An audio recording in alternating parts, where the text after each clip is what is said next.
नमो तस् भगवतो अरहतो सम्मा सम्बुद्धस्स।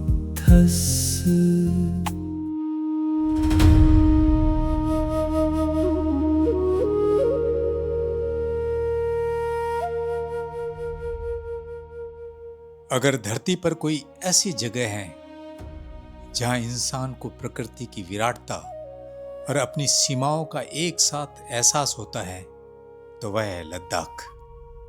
हिमालय की ऊंची ऊंची पर्वत श्रृंखलाओं के बीच बसा हुआ यह क्षेत्र केवल बर्फ से ढके पहाड़ों, नीले आसमान और शांत झीलों का प्रदेश नहीं है, बल्कि यह सदियों पुरानी बौद्ध संस्कृति, धार्मिक परंपरा और सरल मानवीय जीवन का एक जीवंत संसार है। यहाँ पहुंचते ही ऐसा महसूस होता है जैसे समय की रफ्तार अचानक धीमी हो गई हो। शहरों का शोर, भागदौड़ और तनाव पीछे छूट जाते हैं और सामने खुलती एक ऐसी दुनिया जहाँ खामोशी भी बहुत कुछ कहती है। भारत के उत्तरी किनारे पर स्थित लद्दाख आज एक यूनियन टेरिटरी है। समुद्र तल से लगभग 9,000 से लेकर 25,000 फीट तक की ऊंचाई तक फैला यह इलाका दुनिया के सबसे ऊंचे आबादी वाले क्षेत्रों में गिना जाता है। चारों ओर फैली हिमालय और काराकोरम की विशाल पर्वत श्रेणियां इसे एक प्राकृतिक किले का रूप देती है। यहाँ की जलवायु बेहद कठोर है। सर्दियों में तापमान 0 से भी कई डिग्री नीचे चला जाता है, तो कई स्थानों पर तो -20 से -30 डिग्री सेल्सियस तक भी पहुंच जाता है। वर्षा यहाँ बहुत कम होती है, इसलिए लद्दाख को कोल्ड डेजर्ट यानी शीत मरुस्थल भी कहा जाता है। पहली नजर में यह धरती सूखी और वीरान दिखाई देती है, लेकिन यही कठोरता इसकी सबसे बड़ी खूबसूरती भी है। लद्दाख के इतिहास की बात करें तो इसका इतिहास भी उतना ही रोचक है जितनी इसकी प्राकृतिक छटा। सदियों तक यह भारत, तिब्बत और मध्य एशिया और चीन को जोड़ने वाली प्राचीन व्यापार मार्गों का एक महत्वपूर्ण पड़ाव रहा है। यारकंद, काशगर और तिब्बत से आने वाले व्यापारी इन्हीं घाटियों से होकर भारत पहुंचते थे, उसी सिल्क रूट से होकर। उनके साथ सिर्फ व्यापारिक वस्तुएं ही नहीं आती थी, बल्कि विचार, अलग अलग संस्कृतियां, कला, भाषा और धार्मिक परंपराएं भी एक स्थान से दूसरे स्थान तक पहुंचती थी। और यही कारण है कि लद्दाख की संस्कृति में भारतीय, तिब्बती और मध्य एशियाई प्रभाव एक साथ दिखाई देते हैं। यदि लद्दाख के प्राण को एक शब्द में व्यक्त करना हो तो वह शब्द है बौद्ध धम्म। लगभग 1000 सालों से अधिक समय से यहाँ बुद्ध की शिक्षाएं केवल मठों की दीवारों तक सीमित नहीं रही, बल्कि लोगों के दैनिक जीवन का हिस्सा बन चुकी है। यहाँ धर्म केवल पूजा पाठ का विषय नहीं, बल्कि जीवन जीने का तरीका है। करुणा, मैत्री, संयम, संतोष और सह अस्तित्व जैसे मूल्य यहाँ के सामाजिक व्यवहार में सहज ही रूप दिखाई देते हैं। और यही कारण है कि लद्दाख की यात्रा केवल टूरिज्म नहीं रहती, बल्कि यह भीतर की यात्रा भी बन जाती है। पूरे लद्दाख में फैले प्राचीन बौद्ध मठ सिर्फ धार्मिक केंद्र नहीं है, वे शिक्षा, संस्कृति, कला, चिकित्सा, संगीत, चित्रकला और सामुदायिक जीवन के भी केंद्र रहे हैं। ऊंचे पहाड़ों की चोटियों पर बने ये मठ दूर से ही दिखाई देने लगते हैं। सुबह की पहली किरण के साथ गूंजती बुद्ध के धम्म की वाणी की ध्वनि, हवा में लहराते रंग बिरंगे प्रेयर फ्लैग, धीरे धीरे घूमते प्रेयर व्हील और ध्यान में लीन भिक्षु, ये दृश्य केवल कैमरे में कैद होने वाली तस्वीरें नहीं, बल्कि एक जीवंत धार्मिक संस्कृति का परिचय है। लद्दाख की सबसे बड़ी विशेषता यह है कि यह प्रकृति और मनुष्य के बीच संघर्ष कम और सामंजस्य अधिक दिखाई देता है। जहाँ संसाधन सीमित है, वहाँ लोगों ने इच्छाओं को भी सीमित करना सीख लिया है। जहाँ मौसम कठिन है, वहाँ धैर्य और सहयोग जीवन का आधार बन जाते हैं। और शायद यही कारण है कि यहाँ के लोगों के चेहरे पर अक्सर एक सहज मुस्कान दिखाई देते हैं। सहज, सरल और सादगी में भी विश्वास करते हैं और अतिथि का सम्मान करते हैं और प्रकृति को उपभोग की वस्तु नहीं, बल्कि जीवनदाता समझते हैं। लद्दाख की आबादी बहुत कम है, लेकिन सामाजिक जीवन बहुत संगठित है। छोटे छोटे गांव, मिट्टी और पत्थर के बने घर, खेतों में जौ और गेहूं की खेती, याक गाय पालन, पश्मीना बकरियां और भेड़ों का पालन, सामुदायिक श्रम और तीज त्योहारों में पूरे गांव की भागीदारी, उत्सव यहाँ के देखते ही बनते हैं। ये सब मिलाकर लद्दाख की एक ऐसी तस्वीर प्रस्तुत करते हैं जहाँ आधुनिकता भी है, लेकिन अपनी जड़ों से जुड़ाव कहीं अधिक मजबूत नजर आता है। लद्दाख का हर मौसम एक अलग कहानी सुनाता है। गर्मियों में बर्फ पिघलती है, घाटियां हरी हो जाती हैं और दूर दूर तक फैले नीले आसमान के नीचे जीवन पूरी ऊर्जा के साथ दिखाई देता है। वहीं दूसरी ओर सर्दियों में पूरा इलाका सफेद चादर ओढ़ लेता है। कई सड़कें महीनों तक बर्फ से ढकी और बंद रहती है, नदियां जम जाती है और जीवन की गति भी धीमी पड़ जाती है। लेकिन इस कठिन मौसम में भी यहाँ के लोगों का उत्साह कम नहीं होता। उन्होंने प्रकृति के साथ लड़ना नहीं बल्कि उसके साथ जीना सीख लिया है। आज लद्दाख पूरी दुनिया के यात्रियों को आकर्षित करता है, जहाँ कण कण में बुद्ध के प्रेम, करुणा और मैत्री की वाणी गूंजती है। यहाँ कोई प्रकृति के रोमांच की तलाश में आता है तो कोई यहाँ के जनजीवन को समझने के लिए, कोई मोटरसाइकिल यात्रा के रोमांच के लिए तो कोई अपने भीतर की शांति खोजने के लिए। लेकिन जो भी यहाँ कुछ दिन भी बिताता है वह केवल तस्वीरें लेकर वापस नहीं लौटता, वह अपने साथ एक नया नजरिया भी लेकर लौटता है। कम संसाधनों में संतुष्ट रहना, सुखी रहना, प्रकृति का सम्मान करना और जीवन को थोड़ा धीमे, थोड़ा शांत और थोड़ा अधिक सजग होकर जीना, ये एक नया नजरिया लेके हर कोई वापस लौटता है। मेरी 7 दिन की लद्दाख यात्रा भी केवल एक पर्यटन यात्रा नहीं थी।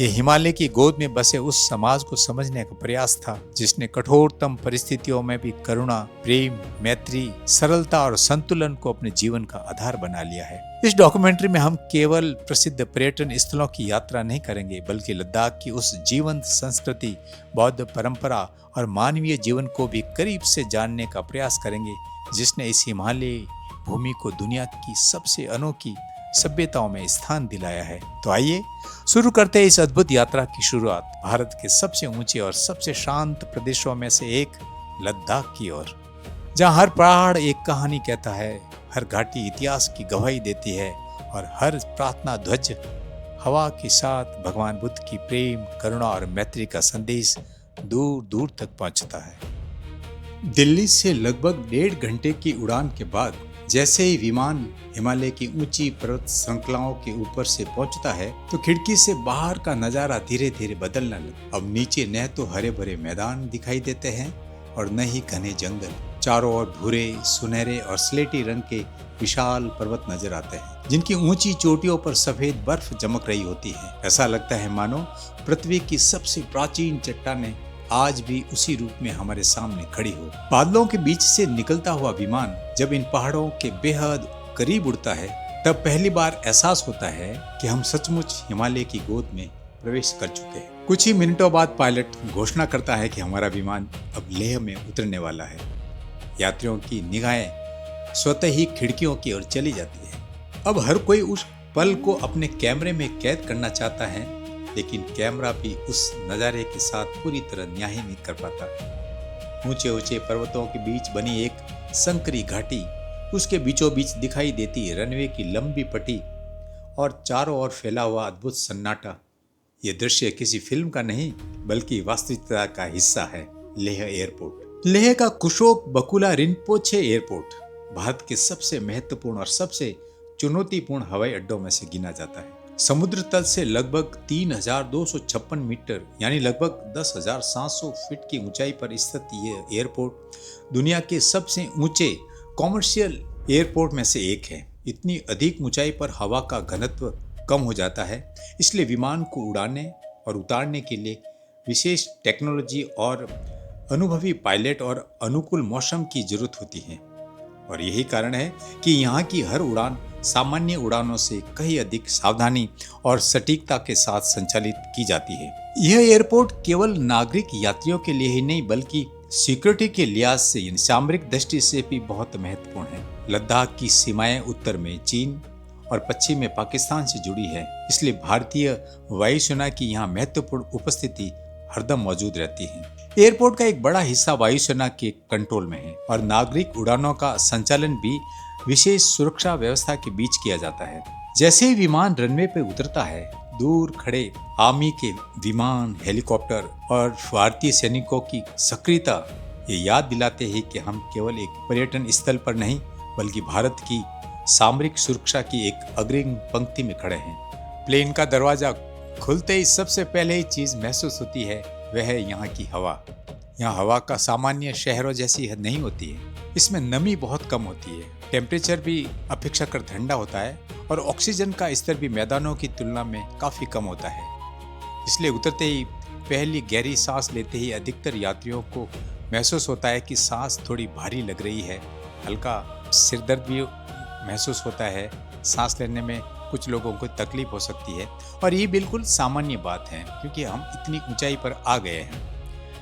एयरपोर्ट से बाहर निकलते ही पहली बार लद्दाख का वास्तविक दृश्य सामने आता है। दूर दूर तक फैले विशाल पर्वत, साफ नीला आसमान, तेज लेकिन शुद्ध हवा और चारों ओर एक अद्भुत खामोशी। पहली नजर में यह धरती सूखी और लगभग बंजर सी दिखाई देती है। कहीं ऊंचे पेड़ों की कतारें नहीं, हरियाली नहीं, केवल चट्टानें, पहाड़ और उनके बीच बसी छोटी सी मानव बस्ती। लेकिन जैसे जैसे नजर ठहरती जाती है वैसे वैसे इस भूमि की सुंदरता खुलने लगती है और ये सुंदरता रंगों की नहीं बल्कि विशालता की है। यह आकर्षण हरियाली का नहीं बल्कि प्रकृति की मौलिक शक्ति का है। यहाँ कण कण में गूंजने वाली भगवान बुद्ध की प्रेम, करुणा और मैत्री की सुगंध नजर आती है।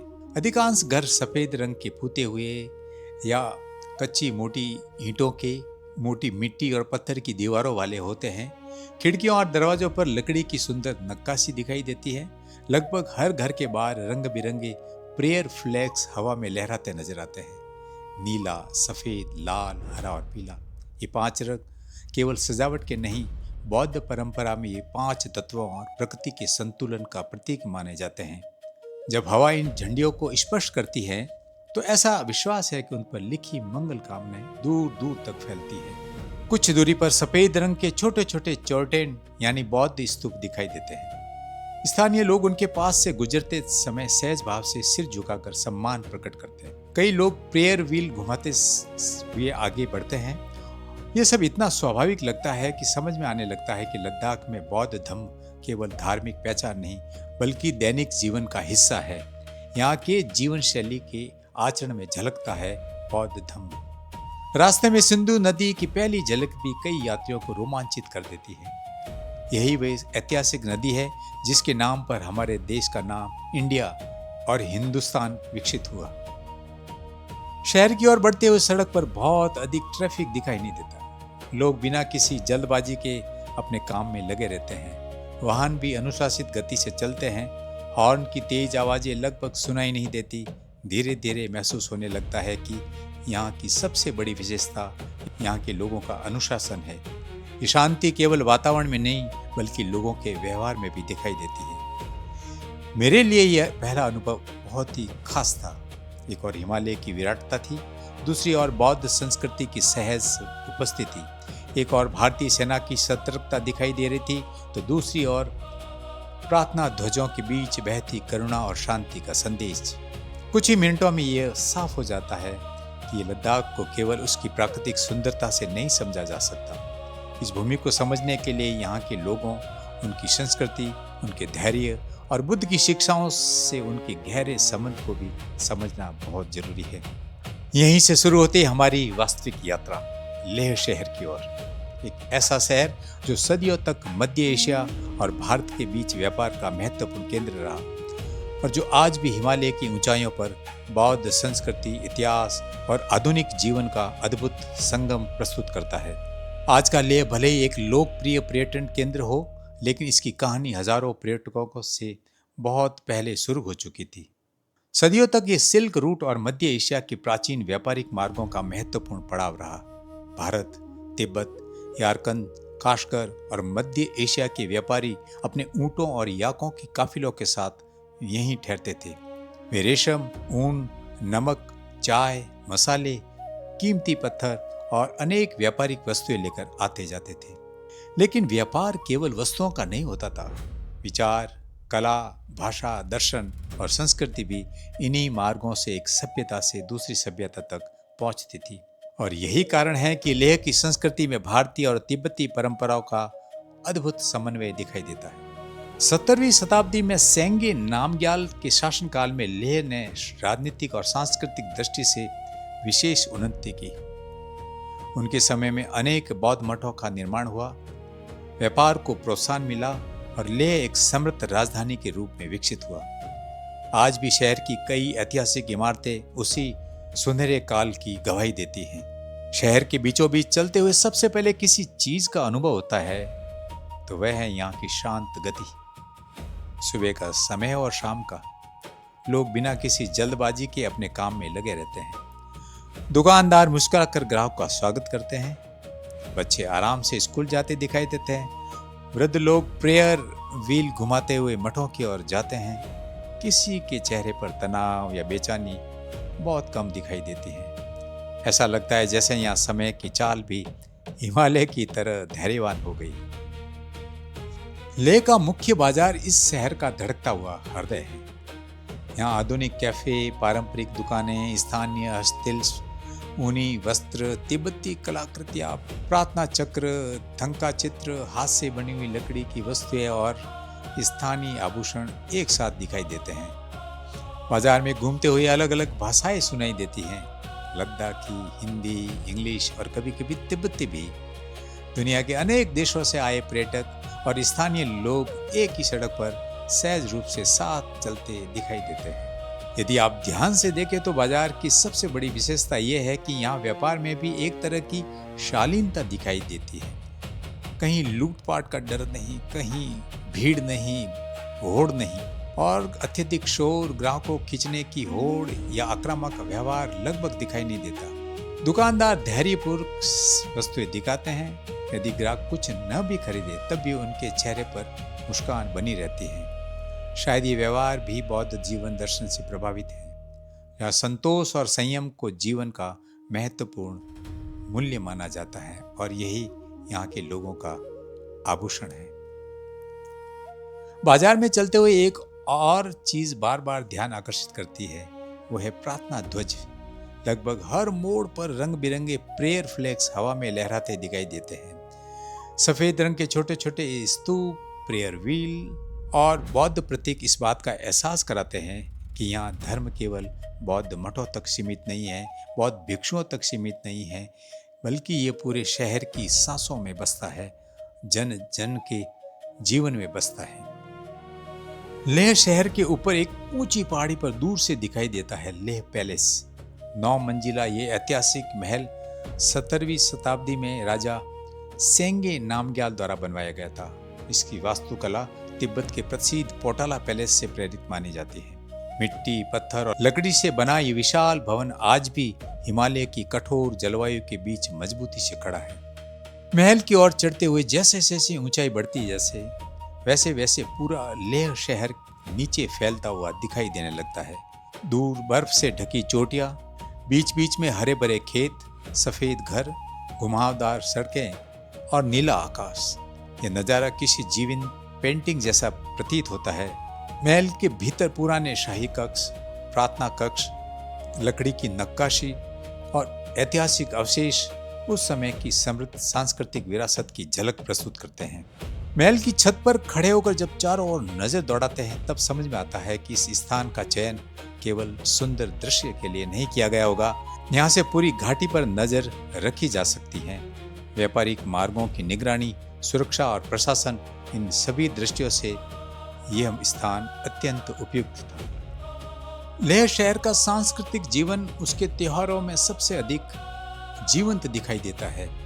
यहाँ वर्ष भर विभिन्न बौद्ध उत्सव मनाए जाते हैं, जिसमें एक पारंपरिक लोक कलाएं और धम्म के प्रवचन सुनने देखने को मिलते हैं। इनमें सबसे प्रसिद्ध है हेमित्स उत्सव। इन अवसरों पर भिक्षु पारंपरिक मुखौटे पहनकर पवित्र नृत्य प्रस्तुत करते हैं, जिन्हें चैम डांस कहा जाता है।